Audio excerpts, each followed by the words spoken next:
오늘 하나님 말씀 같이 보도록 하겠습니다. 하나님 말씀 전도서 5장 10절에서 20절 말씀. 고향교회 없는 사람들 굳이 찾아갈 필요 없어요. 여기 나오는데 나는 없는데 하고 그런데 서울교회가 여러분 고향교회예요. 포커스교회가. 김성애, 김성미 딴 데로 셀 생각하지 말고 이쪽으로 오세요. 전도서 5장 10절에서 20절. 우리 일어나서 같이 한번 읽겠습니다. 같이 읽겠습니다. 은을 사랑하는 자는 은으로 만족하지 못하고 풍요를 사랑하는 자는 소득으로 만족하지 아니하나니 이것도 헛되도다. 재산이 많아지면 먹는 자들도 많아지나니 그 소유주들은 눈으로 보는 것 외에 무엇이 유익하랴. 노동자는 먹는 것이 많든지 적든지 잠을 달게 자거니와 부자는 그 부요함 때문에 자지 못하느니라. 내가 해 아래에서 큰 폐단되는 일이 있는 것을 보았나니 곧 소유주가 재물을 자기에게 해가 되도록 소유하는 것이라. 그 재물이 재난을 당할 때 없어지나니 비록 아들은 낳았으나 그 손에 아무것도 없느니라. 그가 모태에서 벌거벗고 나왔은즉 그가 나온 대로 돌아가고 수고하여 얻은 것을 아무것도 자기 손에 가지고 가지 못하리니 이것도 큰 불행이라. 어떻게 왔든지 그대로 가리니 바람을 잡는 수고가 그에게 무엇이 유익하라. 일평생을 어두운 데서 먹으며 많은 근심과 질병과 분노가 그에게 있느니라. 사람이 하나님께서 그에게 주신 바 그 일평생에 먹고 마시며 해 아래에서 하는 모든 수고 중에서 낙을 보는 것이 선하고 아름다움을 내가 보았나니 그것이 그의 몫이로다. 또한 어떤 사람에게든지 하나님이 재물과 부여를 그에게 주사 능히 누리게 하시며 제 몫을 받아 수고함으로 즐거워하게 하신 것은 하나님의 선물이라. 그는 자기의 생명의 날을 깊이 생각하지 아니하리니 이는 하나님이 그의 마음에 기뻐하는 것으로 응답하심이니라. 아멘. 주변에 있는 분들 아까 우리 기도 중에 나왔지요. 감사가 그 고난의 그 껍질을 깬다고 했습니다. 함께 예배 드리게 되어서 너무나 감사합니다. 5사람 손을 한번 잡아주시기 바랍니다.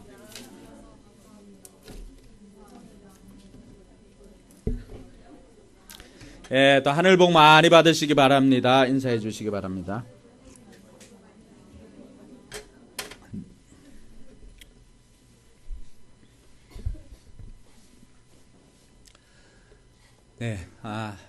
확실히 감사하고 나니까 여러분 표정이 밝아진 것 같아요. 피부 탄력도도 제가 안 땡겨봤지만은 분명히 좋아진 것 같아요. 이렇게 광대가 조금 올라간 것 같습니다. 감사를 하니까 또 성도들이 한 명씩 들어오고 있습니다. 연말에 그 기도 제목을 이렇게 송구영신 예배 때나 기도 제목을 받아보면은 대충 3가지로 이렇게 압축할 수가 있습니다. 하나는 가족 모두가 건강하게 1년을 보내는 것. 또 다른 하나는 자녀들이 잘 되는 것. 그리고 또 다른 하나는 물론 다르게 표현하는 방식이 있습니다. 그런데 제가 요약해 보니까 부자 되는 것. 그렇지 않습니까? 아닌 척해도 여러분 기도 제목 내는 걸 제가 보니까 거기서 요약한 것 아니겠습니까? 많은 사람들이 부자 되고 싶어 합니다. 여러분 부자 되고 싶지요? 대답한 사람은 올 한 해 큰 부자 되시기를 주님의 이름으로 축원합니다. 한 번 더 물어볼까요? 여러분 부자 되기를 원합니까? 네. 저는 우리 모든 교회 성도들이 정말 돈을 잘 쓸 줄 아는 제대로 된 부자가 되기를 주님의 이름으로 축원합니다. 그래서 우리는 종종 이제 잘 사는 사람들이라고 하면은 부자를 잘 사는 사람이라고 얘기를 했어요. 왜냐하면은 예전이나 지금이나 돈으로 기준을 삼았을 때 돈으로 기준을 삼으면 제일 잘 사는 사람들이 누구예요? 돈 제일 많이 가지고 있는 사람들. 근데 그 사람들을 보니까 그렇게 행복하지는 않는 것 같아요. 그래서 우리가 예전에 이야기했던 부자는 잘 사는 것, 이것은 이 등식이 성립이 되지를 않는 것 같아요. 그냥 돈이 많을 뿐이다라고 하는 것이죠.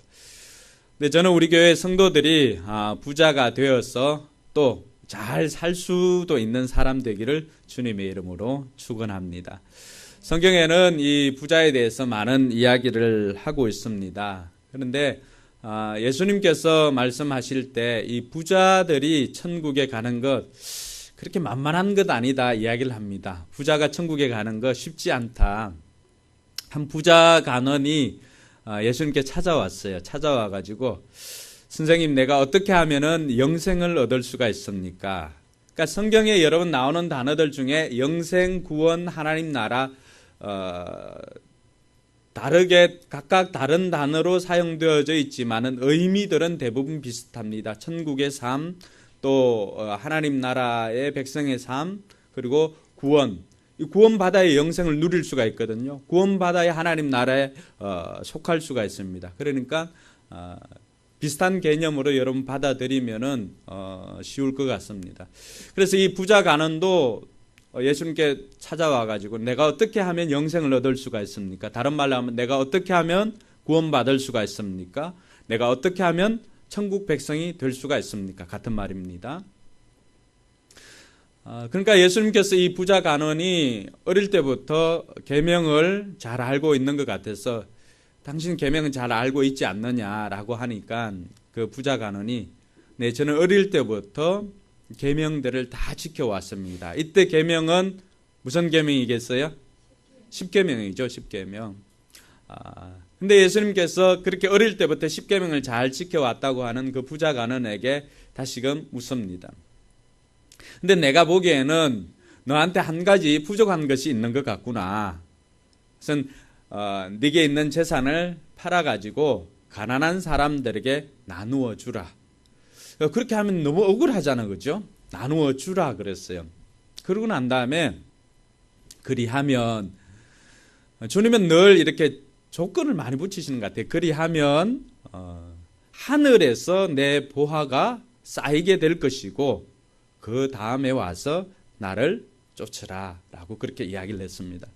부자 간원은 그냥 어떻게 하면 영생을 얻겠습니까? 라고 물었는데 예수님께서는 영생 수준이 아니라 하늘에서도 보화를 쌓고 또 예수님의 제자가 되는 길을 제시한 거예요. 여러분 같으면 어떻게 합니까? 여러분 같으면 이런 스카우트 제의가 왔어요. 하나님 나라에서 일 좀 할래? 이렇게 스카우트 제의가 왔는데 여러분 같으면 어떻게 하겠어요? 돈이 많아요, 여러분들이. 이 쉽지 않은 일이에요. 그래서 부자 간원이 이 누가복음을 기록했던 누가가 그런 이야기를 합니다. 부자 간원이 돈이 많은 거로 근심하며 돌아갔더라. 부자 간원은 돈이 많은 정도가 아니었어요. 아주 많은 사람이었어요. 그러니까 근심하며 돌아갔습니다. 돌아가는 그 뒤통수를 향해서 예수님이 이야기를 합니다. 그래, 부자가 하나님 나라에 들어가는 것이 그렇게 어렵다. 어느 정도 어렵냐 그러면은 낙타가 바늘길을 통과하는 것이 부자가 하나님 나라로 가는 것보다 더 쉽다라고 그렇게 했습니다. 여러분이 부자 같으면 어떻게 하겠어요? 얼마나 억울합니까?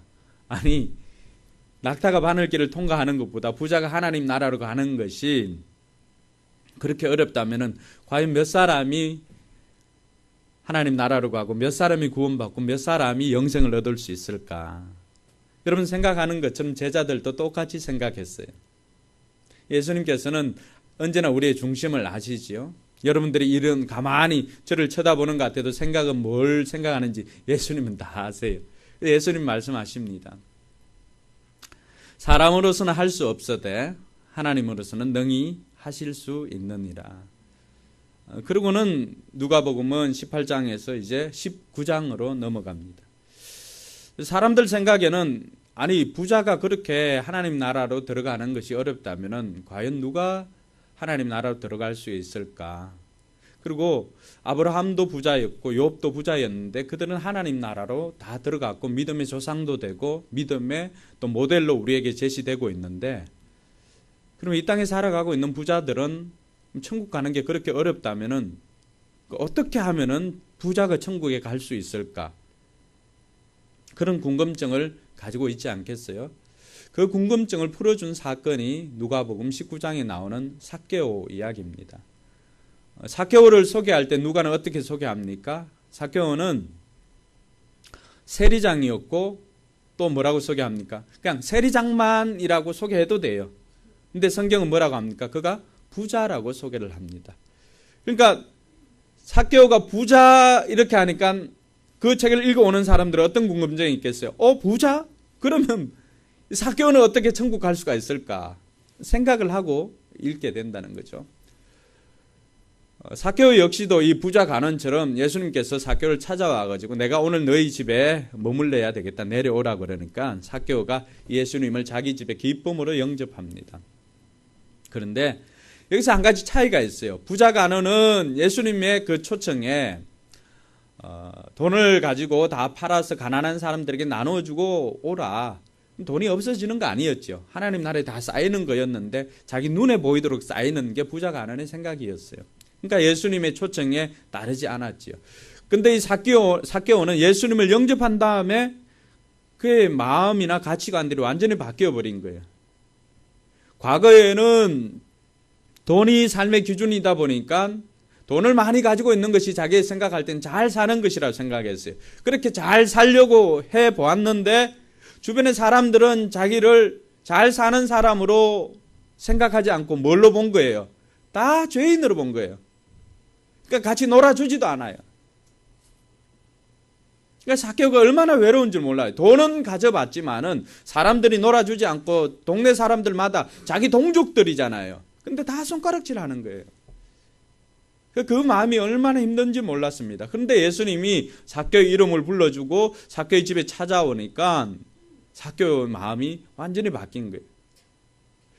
돈을 중심으로 살던 사람이 이제는 나는 예수님 중심으로 살겠습니다 라고 가치관이 그 순간에 예수님을 자기 마음속에 자기 마음의 집에 자기 집에 영접한 순간 바뀌었다는 거예요.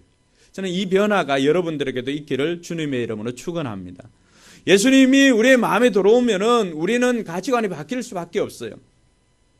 이전에는 돈으로 살았다면 이제는 그 예수님 때문에 사는 사람으로 바뀌게 된다는 거예요. 근데 그것이 결코 손해되거나 바보로 사는 게 아닙니다. 삭개오가 그렇게 예수님을 영접하고 난 다음에 자신이 어떤 고백을 하냐 그러면은 예수님 나는 내가 누구의 것을 훔친 거 있다면은 4배를 갚겠고 또 예수님께서 말씀하시기도 전에 내 소유를 팔아서 가난한 사람들에게 절반이나 나눠주도록 하겠습니다. 그러니까 이렇게 가치가 바뀌게 된 거죠.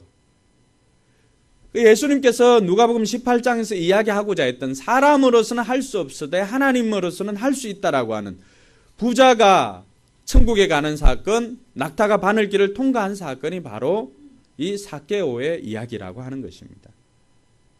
오늘 우리가 이 부에 대한 개념을 제대로 잡지 못하면은 단순히 부 자체를 미워할 수도 있어요. 또 아니면은 부 자체만을 목적으로 살아갈 수가 있어요.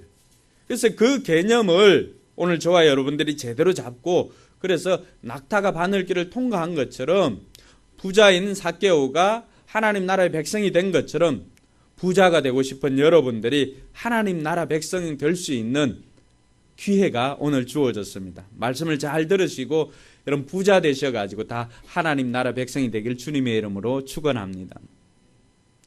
부자들은 그 마음에 얼마를 가지면 부자가 되겠습니까? 부자의 기준이 없지요. 여러분 세계 최대의 부호라고 했던 록펠러 같은 사람은 오늘도 많은 사람들의 많은 목사님들이 신앙생활 잘 하는 사람, 11조 잘 드리는 사람, 또 제일 앞에 서서 금자리에 앉아서 예배 드리는 사람, 또 아니면은 담임 목사님을 부모님처럼 섬기는 사람, 이런 사람으로 설명을 합니다. 그 록펠러가 자녀에게 남겼던 10가지 기도문 그게 있어요. 그렇게 신앙이 좋은 사람 중에 대표적인 사람입니다. 근데 이 사람도 처음부터 그렇게 신앙이 좋았는가? 그렇지 않습니다. 예전에는 역시 돈을 의지했던 탐욕의 사람이었습니다. 그러니까 이 사람에게 어느 날 신문기자가 찾아왔습니다. 당신 그렇게 돈이 많은데 당신 그 돈은 만족하고 살고 계십니까? 라고 물으니까 록펠러가 천만의 말씀요. 신문기자가 다시 묻습니다. 그럼 얼마나 더 가져야 당신 만족하겠습니까? 라고 다시 질문을 했습니다. 그러니까 록펠러가 조금만 더, little more, 그렇게 이야기를 했습니다. 만족함이 없습니다. 그게 오늘 10절에 나와 있는 전도자가 보았던 부자의 모습입니다. 같이 읽어볼까요? 은을 사랑하는 자는 은으로 만족하지 못하고 풍요를 사랑하는 자는 소득으로 만족하지 아니하나니 이것도 헛되도다. 여러분, 물질 자체가, 은 자체가 나쁜 것 아니지요? 우리는 그것을 분명히 해야 돼요. 재화는 가치 중립적인 것이고 또 아니면 그 이상 하나님께서 이 땅에 만들어 주신 것들은 다 선합니다. 그러니까 그 자체는 선한 거예요. 물질도 선하고 재물도 다 선한 거예요. 그런데 무엇이 나쁜 거예요? 은을 사랑하는 것이 나쁜 거예요. 풍요를 사랑하는 것. 그러니까 풍요 자체가 목적이 되고 은 자체가, 재화 자체가, 재물 자체가 목적이 되는 것, 그것이 나쁘다고 하는 거예요. 왜냐하면 만족함이 없기 때문에 그렇습니다. 얼마를 가져야 만족하겠습니까? 사람의 욕심은 끝이 없습니다. 그 빌 게이츠보다도 오늘날 재화로 환산했을 때 빌 게이츠보다도 3배나 많은 재산이거든요. 그러니까 빌 게이츠가 가지고 있는 재산만 해도 우리가 보기에는 얼마나 많습니까? 도배를 다 해도 모자랄 지경 아니에요? 남아돌 지경이잖아요. 그런데도 그렇게 많은 돈을 가지고 있는 사람도 만족합니까? 라고 물었을 때 아니, 난 조금만 더 있었으면 좋겠다고. 끝이 없어요. 끝이 없어요. 오늘 우리가 물질을 가지고 있는 것, 물질에 대한 태도도 마찬가지예요. 물질 자체는 그게 나쁘다고 할 수는 없어요. 그런데 그것을 사랑하는 것, 그것이 목적이 되었을 때는 우리가 탐욕의 사람이 될 수가 있다는 것입니다. 그래서 디모데전서 6장 10절에는 어떻게 말합니까?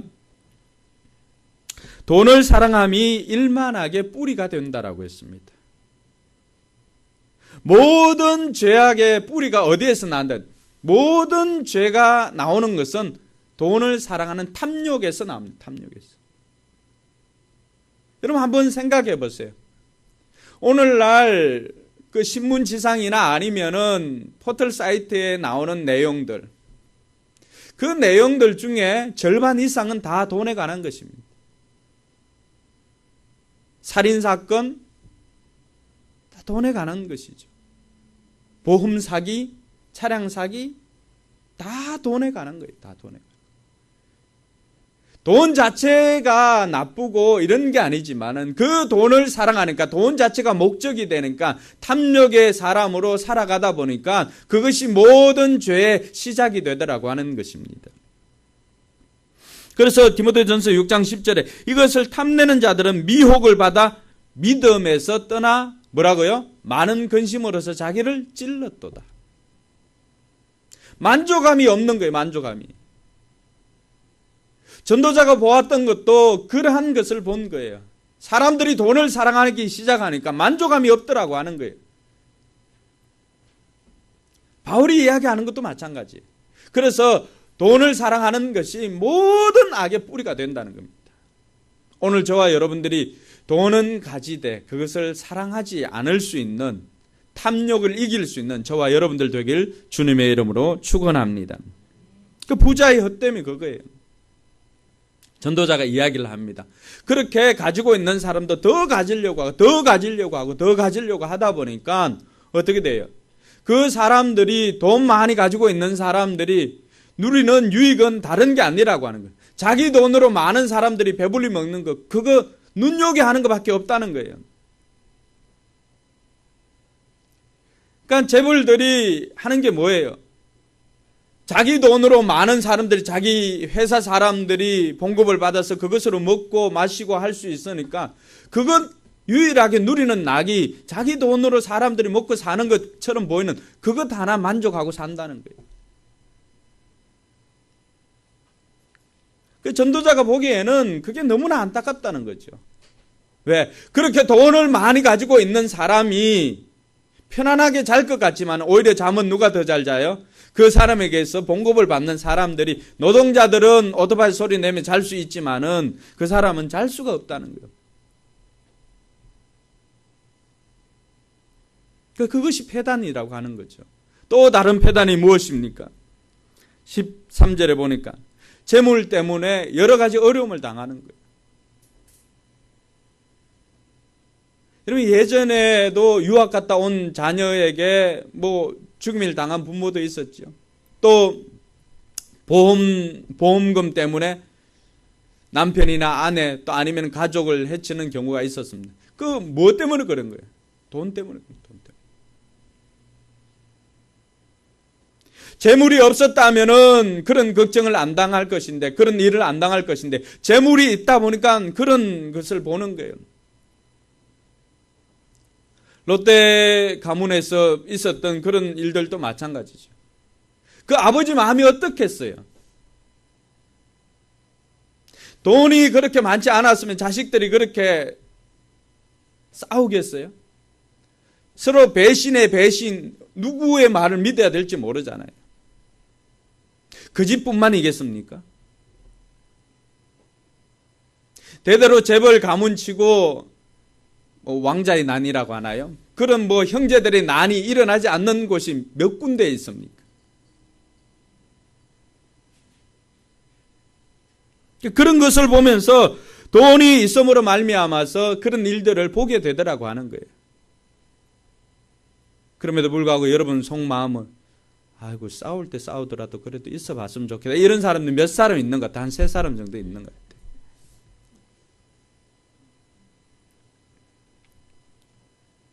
제가 그렇게 안 되어 봤지만은, 그렇게 되어 볼 때 그게 사는 게 사는 것이겠어요? 속여야 되고.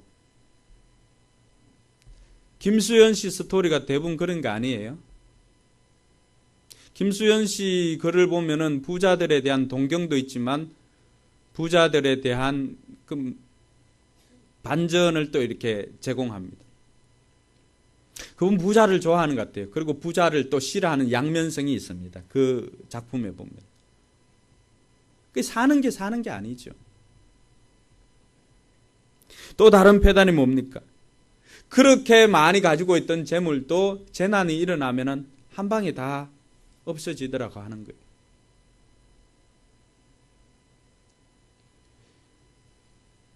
그러니까 집이 타고 있는 것을 보고 저 먼발치에서 다리 밑에 있던 거지 부자가 이렇게 이야기하잖아요. 아버지가, 야 이놈아, 니는 애비 잘 만난 줄 알아라. 그 아들이 묻죠. 왜 그래요? 그러니까 니는 이놈아 애비 잘 만나서 저런 집이 없으니까 불탈 걱정은 안 해도 되니까 너 얼마나 좋으냐, 그런 이야기를 합니다. 재물이 있게 되면은 그것 때문에 창살은 더 높아지고 또 뾰족한 그 철은 더 높아지는 것 같습니다. 곳곳에 감시 카메라가 있고 또 집에 개도 몇 마리 있고 더 삭막해지는 것 같아요.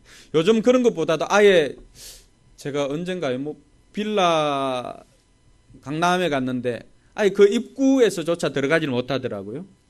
그 경비 서는 사람이 누군지 신분 조회를 하고, 그러니까 주차장에도 못 들어갈 뻔했습니다. 제가 그런 일들이 다반사예요. 근데 그러한 것들이 재난이 일어나면 어떻게 됩니까? 필리핀에서 타클로반에서 그때 쓰나미 일어나고 일본에서도 그런 쓰나미 생겼을 때 아무리 많이 가지고 있어 본들 그 재난 앞에서 버틸 자가 누가 있겠습니까? 다 사라지는 것이죠. 근데 참 공평한 것은 15절에 보니까 그렇게 많이 가지고 있어도 갈 때는 어떻게 해요? 갈 때는 다 빈손으로 가더라고 하는 거예요. 여러분, 살아있을 때 입는 옷하고 죽었을 때 입는 옷 차이가 뭐예요? 한 가지 차이가 있어요. 뭐가 있어요? 주머니가 없잖아요, 갈 때는. 알렉산더 대왕이 얼마나 많은 부를 누렸습니까? 근데 알렉산더 대왕이 죽었을 때 그 관에 구멍을 냈어요. 일부러 관에 구멍을 내고 관 밖으로 손을 펼쳐가지고 이렇게 장례를 치렀습니다. 뭘 이야기하는 거예요? 그렇게 많은 부를 누리고 했던 그 알렉산더 대왕도 갈 때는 어떻게 간다고요? 예, 빈손으로 간다는 거예요. 백성들에게 그거 가르쳐 주고 싶었던 거예요. 여러분, 이 땅에 태어날 때 여러분 어떻게 태어납니까? 야망을 가지고 막 붙잡이 된 손을 이렇게 움켜쥐고 태어납니다. 여러분, 태어날 때 안 봐서 잘 모르지요. 갈 때는 어떻게 가요? 다 손을 펴고 갑니다. 그 손에 혹시라도 동전이라도 갈고 갈까 싶어서 이렇게 다 펴고 갑니다. 아무것도 가지고 가는 게 없어요. 저승 가는 길에 노잣돈 하라고 가족들이 주면은 그건 누가 가지고 가요? 많은 사람들이 다 가지고 가지. 그 사람이 갖고 가요? 아무것도 가지고 가는 게 없어요. 아무것도. 부자지만 갈 때는 빈손으로 갑니다. 그거 보니까 허망하더라고 하는 거예요. 자기가 다 쓰지도 못하고 갑니다. 악착같이 벌어가지고 그거 자식들에게 이렇게 줘보니까 자식들이 그걸 돈을 써본 적이 있나요? 어떻게 써야 될지를 몰라요. 고생하다가 결국은 어떻게 됩니까? 17절에 보니까 그렇게 고생해가지고 일평생 남는 게 뭐예요? 남는 게 병밖에 남지 않아요. 병밖에 남지 않아요. 누구를 위해서 그렇게 고생합니까? 여러분 손마디를 한번 보세요.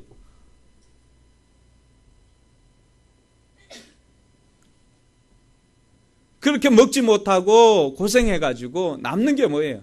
질병과 분노밖에 없다는 거예요. 솔로몬이 보니까 그게 너무나 패단이라고 하는 거예요. 자기가 생각할 때는. 다 누려보지도 못하고 그 자식들이 어떻게 합니까? 그걸 또 제대로 씁니까? 돈을 물려준 자식치고 제대로 된 가문들이 많지를 않아요. 제대로 된 가문은 돈과 함께 뭘 물려준 거예요? 가치를 물려준 거예요. 정신을 물려준 거예요. 그런 가문들은 뭐 경주 채부잣집처럼 오래오래 이렇게 갈 수가 있습니다. 그런데 그런 정신이나 가치를 물려주지 않고 돈만 남겨줬을 때는 그것은 자녀들을 제일 빨리 망하게 하는 길이 돈만 남겨주는 것입니다.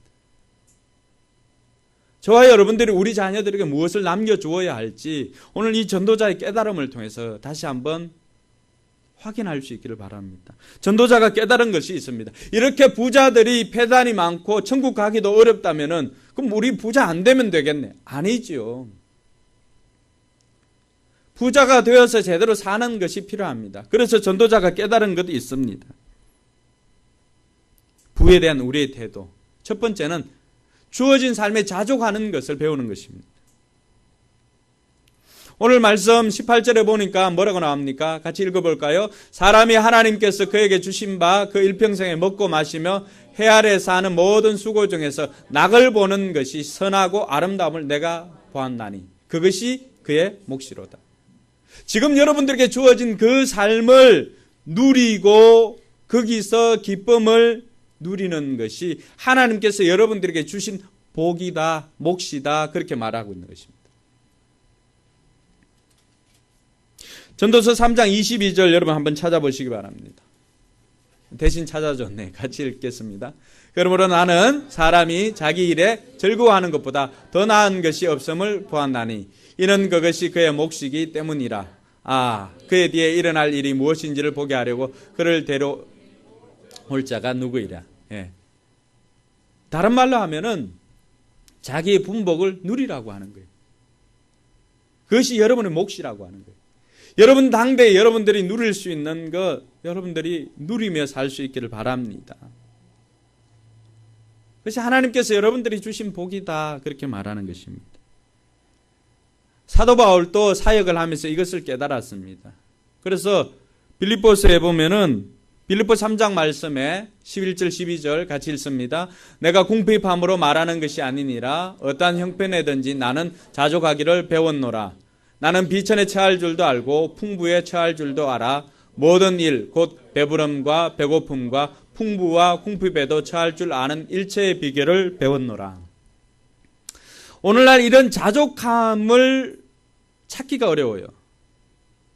왜냐하면 우리 내면에는 욕심이라고 탐욕이라고 하는 것이 있어가지고 자꾸 보면 볼수록 더 가지고 싶은 것이 우리의 이 죄성을 가지고 있는 우리의 모습입니다.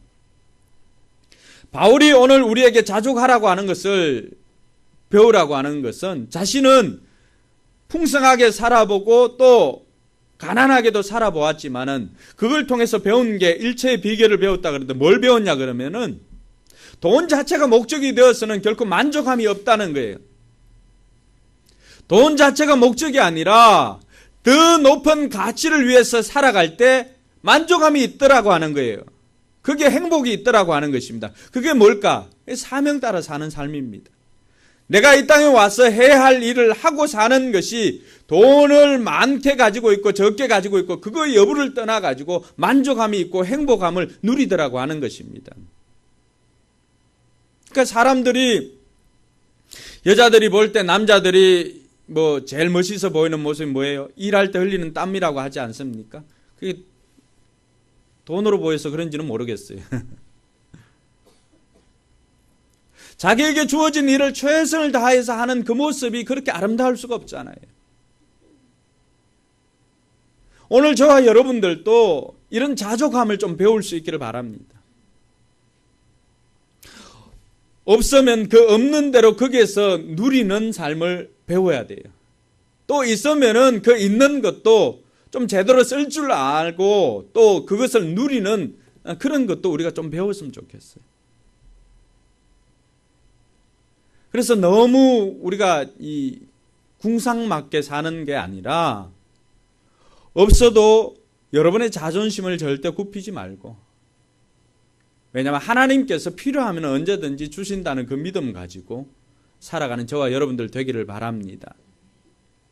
돈이 없어서 우리가 비굴하게 사는 것이 아니라 정말 사명이 뭔지를 몰라서, 비전이 뭔지를 몰라서 그때는 우리가 마음 아파해야 합니다. 돈이 없는 것은 불편할 뿐이지만은 사명이 없고 비전이 없다라고 하는 것은 내가 왜 사는지를 모르는 거예요. 그걸 우리는 더 두려워할 줄 알아야 됩니다. 오늘 저와 여러분들이 우리에게 주신 이 물질을 사용함에 있어서 이런 전도자가 가르쳐 주는 것처럼 자족할 수 있는 저와 여러분들 되기를 바랍니다. 있다고 해서 교만하지 않고 없다고 해서 낙심하지 않고 있는 것에 만족하면서, 여러분 어차피 빈손으로 오지 않았습니까? 빈손으로 와서 지금 여러분들이 누리고 있는 삶 감사하면 버릴 것이 없습니다. 지금 여러분들이 누리고 있는 삶 힘들고 어렵다고 하지만 조금 더 힘든 나라들로 눈을 돌려보면, 아니 좀 더 힘든 사람들에게 눈을 돌려보면 저와 여러분들이 누리고 있는 것이 얼마나 호사를 누리고 있는지를 알 수가 있습니다. 이제 더 이상 뭐 배고픈 것 때문에 고민하고 그렇지는 않잖아요. 너무 많이 먹어서 부담되는 일은 생길지는 모르지만 너무 못 먹어서 그렇게 어려움을 겪는 일은 별로 없잖아요. 그런 점에서 저와 여러분들은 있는 것 감사하면서 살아갈 때 하나님께서 더 많은 것들로 채워주실 줄 믿습니다. 둘째로 우리가 부에 대한 태도는 우리는 하나님의 청직이다라고 하는 생각입니다. 오늘 18절과 19절에 보면은 이 모든 물질과 부를 누가 주신 거예요? 하나님께서 주신 거예요. 하나님께서. 물질은 하나님께서 우리에게 맡겨주신 것이고 이것이 우리의 소유가 아니라 우리는 다만 이 땅에서 살 때 그것을 잘 관리하고 또 주신 것 사용하면서 그렇게 주님 앞에 서는 거예요. 그랬을 때 그 관리를 얼마나 잘 했느냐 못했느냐 그것 가지고 우리가 평가받는 거예요. 정말 지혜로운 사람은 하나님께서 여러분들에게 맡겨주신 그 재물을 가지고 이 땅에서도 나를 위해 사는 삶이 아니라 하나님 나라를 위해서 살 때 그 재물이 어디에 쌓이는 거예요? 하늘에 쌓이는 것입니다. 그게 주님께서 부자 가난에게 가르쳐준 비결이에요. 이 땅에서 부자가 되는 것뿐만이 아니라 하늘나라에서도 천국에서도 부자가 되는 비결을 그 부자 관원에게 가르쳐 주었지만 부자 관원은 그것을 놓쳐버린 거예요. 왜요? 듣고 싶은 것만 들으니까. 팔아가지고 가난한 사람들에게 주라고 하니까 자기 돈 나가는 것만 생각했지 다시 부자가 되는 그 이야기는 예수님은 말씀하셨지만 그 부자 관원은 들었을까요? 안 들렸죠. 안 들렸죠. 오늘 제가 이렇게 설교하고 있지만 제 설교가 여러분 귀에 다 들어가리라고는 저도 장담 못해요. 왜? 많은 사람들이 듣고 싶은 것만 들으니까 그래요. 부자 되는 비결 뭐 그런 거는 잘 들려요. 그런데 뭐 청지기로 살아라 잘 안 들려요. 잘 안 들려요. 시간, 물질, 건강, 자녀 모든 것들이 우리는 다 청직입니다. 관리인이에요. 관리인. 맡은 자에게 있어야 할 것이 뭐라고 했어요? 충성이라고 했어요. 신실함. 내 것이 아니고 내가 관리한다라고 했을 때 우리 이걸 어떻게 사용해야 할까요? 관리인이 내게 맡겨준 그 목적대로 사용하는 것이 가장 현명한 방법입니다. 왜냐하면은 언젠가는 그것을 셈법할 때가 오기 때문에 그렇습니다. 우리가 이 땅에서 삶이 다 끝나고 나면은 하나님 앞에 가서 뭘로 평가를 받을까요? 이 땅에 맡겨주신 거 얼마나 잘 사용했는가 그걸 가지고 평가합니다. 그래서 5달란트, 2달란트, 1달란트를 맡겨놓고 먼 길 떠났던 주인의 이야기가 성경에 나옵니다. 5달란트, 2달란트 받은 사람, 여러분 1달란트가 결코 작은 액수가 아닙니다. 1달란트는 이 무게를 재는 단위이기도 하고 화폐의 단위이기도 한데 오늘날로 환산하면은 약 한 12억 정도. 그것도 거기에 보니까 금 1달란트, 금 5달란트, 금 2달란트. 그 얼마겠어요? 한 36kg 정도 되나요? 12억 정도 돼요. 작은 돈이 아니에요.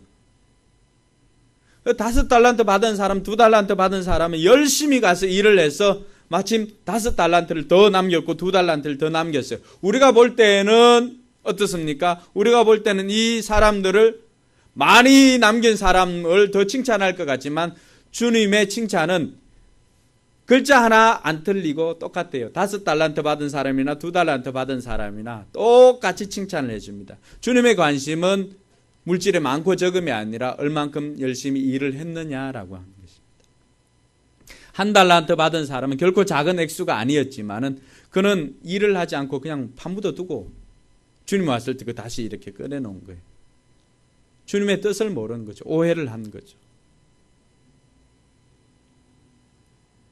맡겨주신 거 언젠가는 결산할 때가 있습니다. 여러분들에게 주신 재능, 여러분 잘 먹고 잘 살라고 여러분만 잘 먹고 잘 살라고 준 것 같아요?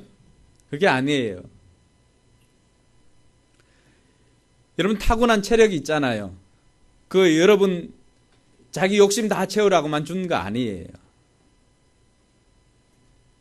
시간 남는 사람 있지요. 여러분 위해서만 사용하라고 준 거 아니에요. 모자라는 시간이지만 때로는 잉여의 시간, 그 속에서 잉여의 시간을 찾고 또 잉여의 체력을 찾고 또 남는 것들을 챙겨서 우리는 하나님께서 여러분들을 통해서 주님께로 돌아오고 싶은 사람들, 돌아오게 하고 싶은 사람들, 그 사람들을 섬기라고 주신 줄 믿으시기 바랍니다. 그 일하라고 준 거예요. 그 나중에 계산 다 합니다. 여러분 것인 줄 알고 마음껏 쓰고 마음껏 여러분을 위해서 돌아다니고 여러분 욕심을 위해서 그걸 사용했다면은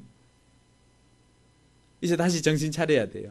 주님 앞에 가면은 야, 너 그때 맡겨놓았던 체력 어디에 썼니? 묻습니다. 야, 그때 줬던 달란트, 그 은사, 재능 어디에 사용했니? 물질은 또 어떻게 했니? 내가 벌었던 거 아니야? 아니야, 내가 너한테 맡긴 거야. 그럴 때 황당해 하지 말고 지금부터라도 주신 거 관리 잘해서 여러분도 사용하시지만은 그러나 하나님께서 여러분들에게 맡겨주신 그 일을 위해서 사용할 수 있기를 바랍니다. 그리하면 하늘의 보화가 쌓이게 될 것이라고 약속해 주었습니다. 할렐루야. 눈에 보이는 이 땅의 재화를 쌓기 위해서 애쓰지 말고 눈에 보이지 않지만은 여러분들이 영원히 살아야 할 그 하나님 나라의 보화를 쌓는데 최선을 다하는 저와 여러분들 되기를 바랍니다.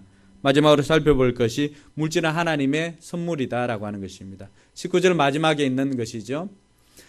수고함으로 즐거워하게 하신 것은 하나님의 선물이다. 하나님께서 우리에게 물질을 선물로 주셨다고 합니다. 그러니까 이것이 선물은 또 다른 말로 뭐예요?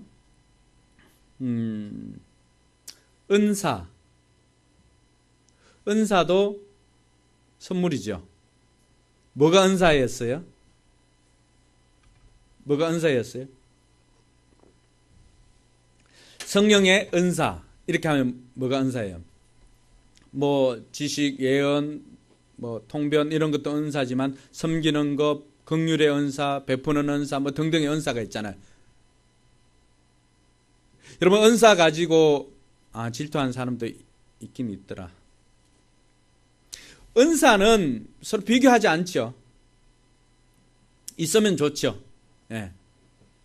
필요하면 줍니다. 할렐루야.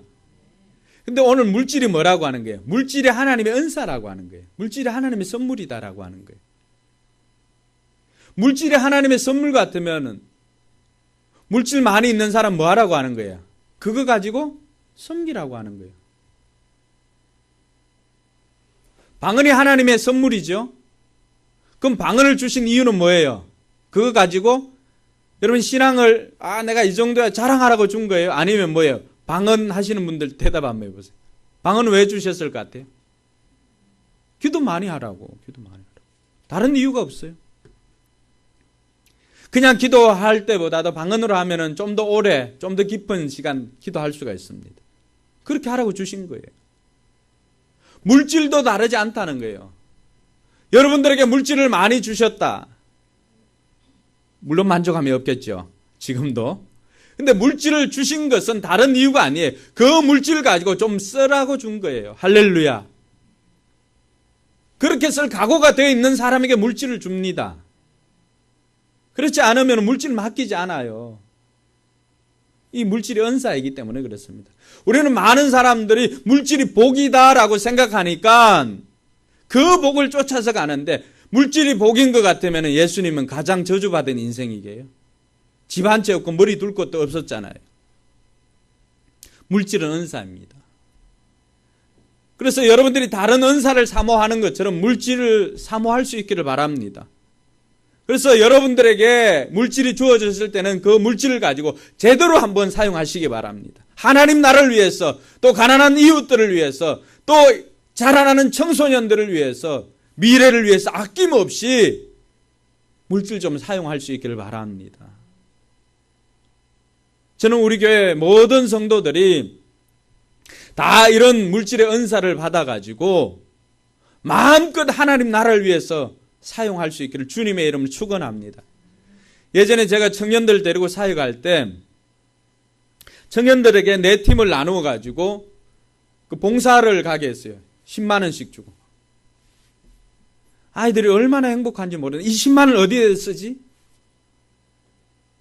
그래서 고아원 찾아갔던 팀도 있고 또 이 어르신들 있는 곳 찾아간 사람들도 있고 또 어떤 팀은 독거노인 집에 도배해주고 펜트칠 해주러 간 친구도, 청년들도 있었어요. 여러분 가지고 있는 것 누구를 위해서 섬기려고 이렇게 한번 생각해 보세요.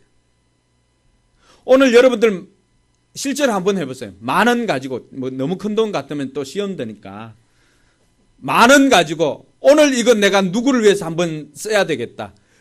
누구를 위해서 쓰지 한번 찾을 때 그 행복감 오늘 한번 누려보시기 바랍니다.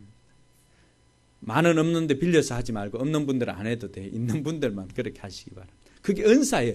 그 은사는 제대로 사용되어질 때 사용하는 사람도 기쁘고 준 하나님도 기쁘고 그 사람의 섬김을 받는 사람도 기쁩니다. 그래서 이런 은혜가 있기를 주님의 이름으로 축원합니다.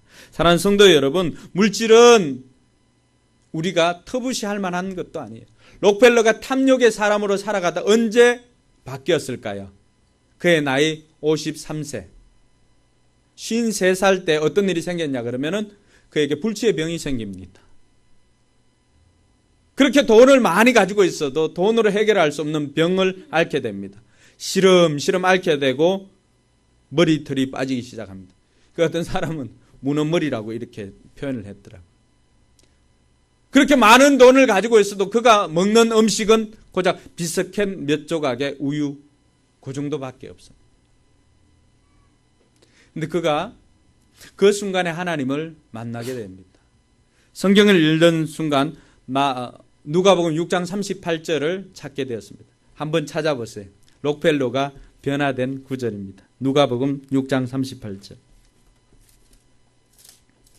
자신을 위해서 살았던 탐욕의 사람이 있다면 오늘 이 말씀을 통하여서 록펠러처럼 하나님의 사람으로 거듭나기를 바랍니다. 누가복음 6장 38절 같이 읽습니다.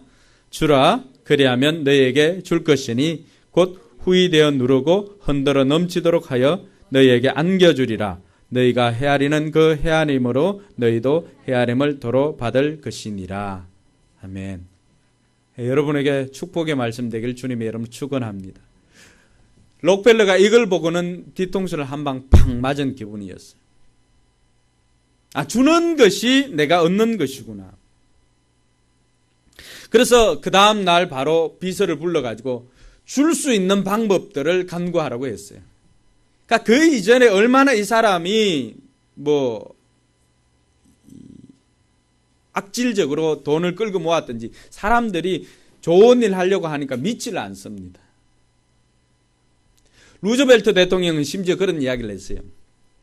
그 사람이 앞으로 아무리 선한 행동을 해도 지금까지 행한 악한 행동을 갚기에는 부족함이 있다고. 그 정도로 악질이었습니다.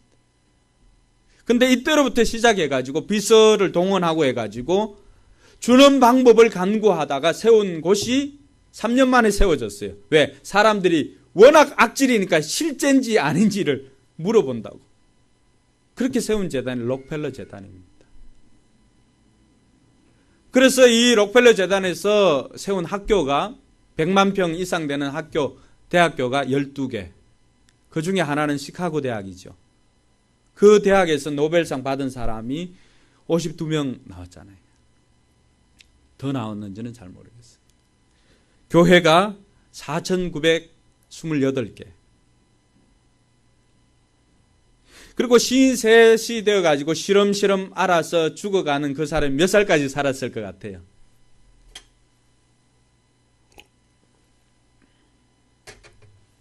아무것도 먹지 못하고 비석해 몇 조각 의지하던 그 사람이 그 다음 날부터 잠을 제대로 자기 시작하고 근심이 없어지기 시작해서 98세.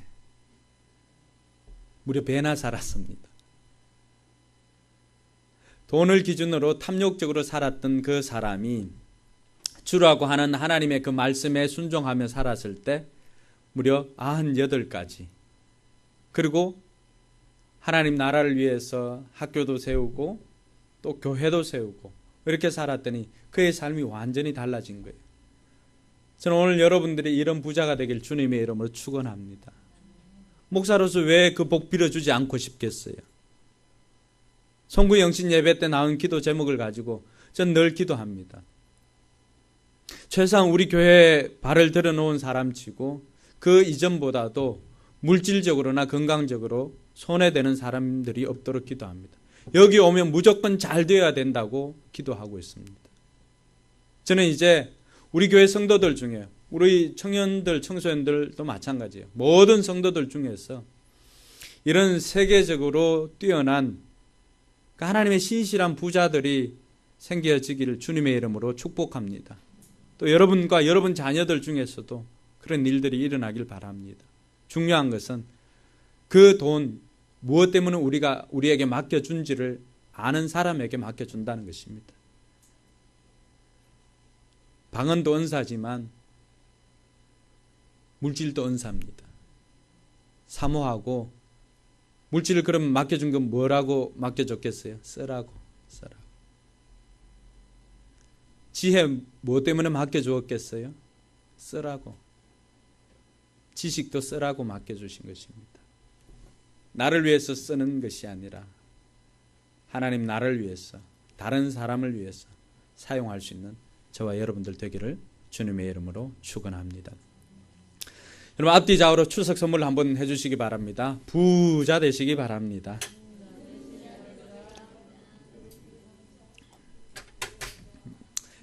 저는 여러분 모두가 부자가 되길 주님의 이름으로 축원합니다. 창세기 26장 13절 말씀 찾고 우리 찬양하고 기도하겠습니다. 여러분 창세기 26장 13절 여러분의 말씀으로 탁 받고,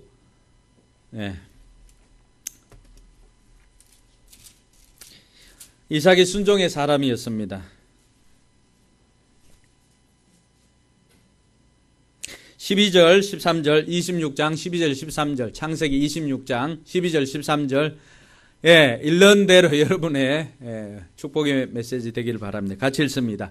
이삭이 그 땅에서 농사하여 그의 100배나 얻었고 여호와께서 복을 주심으로 그 사람이 창대하고 왕성하여 마침내 하나님께서 복을 주셨어. 여러분이 올 연말까지 이런 은혜가 있기를 주님의 이름으로 축원합니다. 이삭이 어떤 사람인지는 다 알지요? 모릅니까?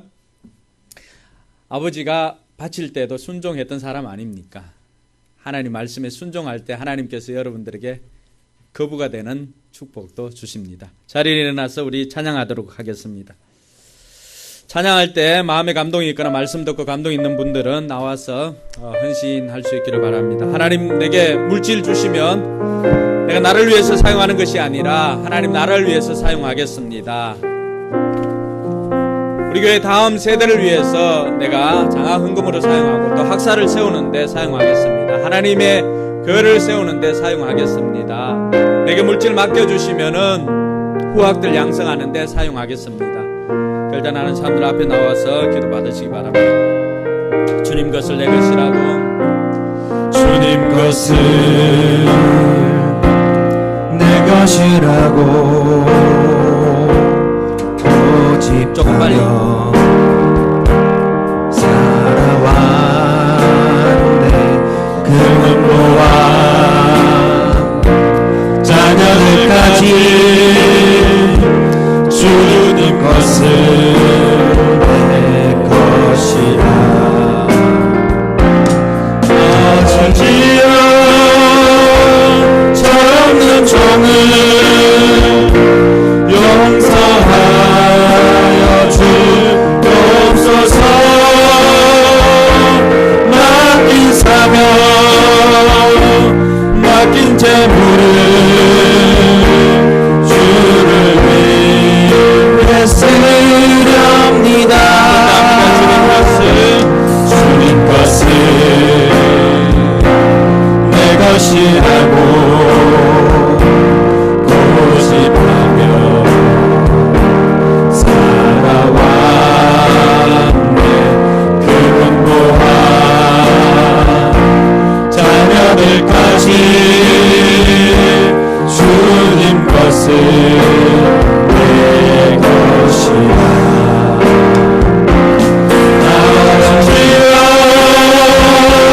철없는 종을 용서하여 주옵소서. 맡긴 사명 맡긴 재물을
한번 기도하겠습니다. 기도할 때 하나님 맡긴 재물 주님을 위해서 사용하겠습니다.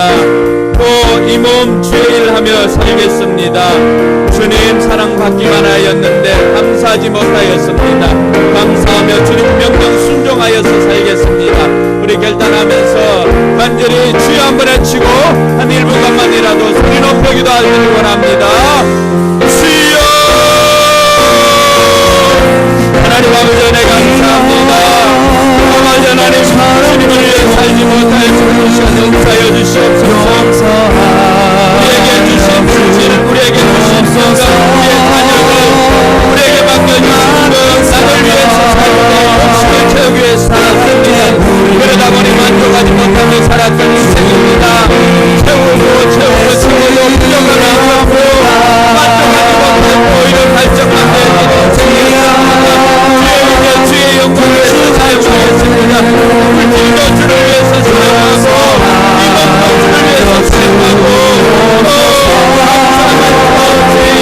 주를 위해서 사용하고 주님 인도하여 주시옵소서. 주님 나라의 받아 주시옵소서. 주의 영광 위에 살아가는